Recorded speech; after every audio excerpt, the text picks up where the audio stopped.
কর্ণাটকে আমি এই কাশী বিশ্বেশ্বরায় মন্দিরেতে চলে এসেছি আপনাদের দর্শন করানোর জন্য। আর এই বাবা কাশী বিশ্বেশ্বরায় মন্দিরের ডান দিকেই ঠিক দেখুন বাবা গণেশের মন্দির রয়েছে।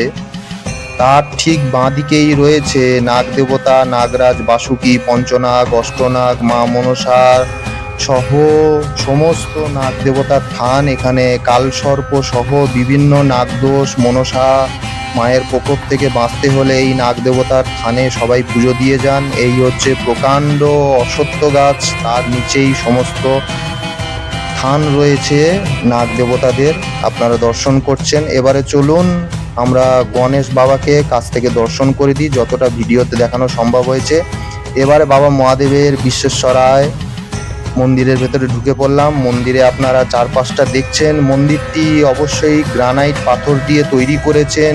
আর প্রায় একাদশ শতাব্দীরও প্রাচীন রাজা রাজেন্দ্র চোল এটি নির্মিত করেছিল এই মন্দিরটিকে। তবে তার থেকেও প্রাচীন এই মন্দির। তবে কবে এর সৃষ্টি আজও পর্যন্ত আমার জানা নেই, কি আমি ইনফরমেশন এর বিষয় নিয়ে বার করতে পারিনি। আপনাদের কারোর জানা থাকলে অবশ্যই ভিডিওতে দেখাবেন, জানাবেন আমাকে। আর এই বাবা নন্দীকে আপনারা দর্শন করুন। আর এই কাশী বিশ্বেশ্বরায় শিব বাবাকে তামিল ও কন্নড় ভাষাতে রাজাধিরাজ ভাঙ্গেশ্বরম হিসাবেই বলা হয়ে থাকে বাবাকে। এই যে বাবাকে দর্শন করছেন, চলুন বাবার মন্দিরের একেবারে ভেতরে গর্ভগৃহের মধ্যে প্রবেশ করা যাক। বাবা মহাদেবের মন্দিরের একেবারে গর্ভগৃহের মধ্যে আমি প্রবেশ করে ফেলেছি। বাবা কাশী বিশ্বেশ্বরায় মন্দিরের একদম গর্ভগৃহে বাবাকে সবাই দর্শন করুন। এবং কেউ কমেন্টে হর হর মহাদেব, নমো পার্বতী পতায়ে হর হর মহাদেব লিখতে একেবারেই ভুলবেন না। আপনারা সবাই এখানে মা বিশালাক্ষীকে দর্শন করবেন।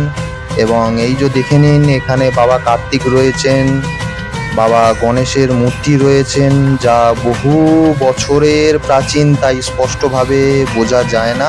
বাবা নন্দীকেও একটু পরে দেখতে পাবেন। ওই যে দেখতে পাচ্ছেন মা বিশালাক্ষীর মূর্তি ডান হাতে। এবং এই হচ্ছে বাবার, যতটা সম্ভব আমি কাছ থেকে ছবি তোলার চেষ্টা করেছি, যদিও এখানে ছবি তোলার অনুমতি নেই। এখানে আপনারা দত্তাত্রেয় বাবাকে দর্শন করুন। মন্দির বন্ধ থাকাতে আমি যতটা সম্ভব কাছ থেকে গিয়ে আপনাদের জন্য ভিডিও বানিয়েছি। আর এই মন্দিরের পেছন দিকটায় বহু ভৈরবগণের মূর্তি রয়েছে, যা আমি পরবর্তী ভিডিওতে আপনাদের অবশ্যই দর্শন করাবো।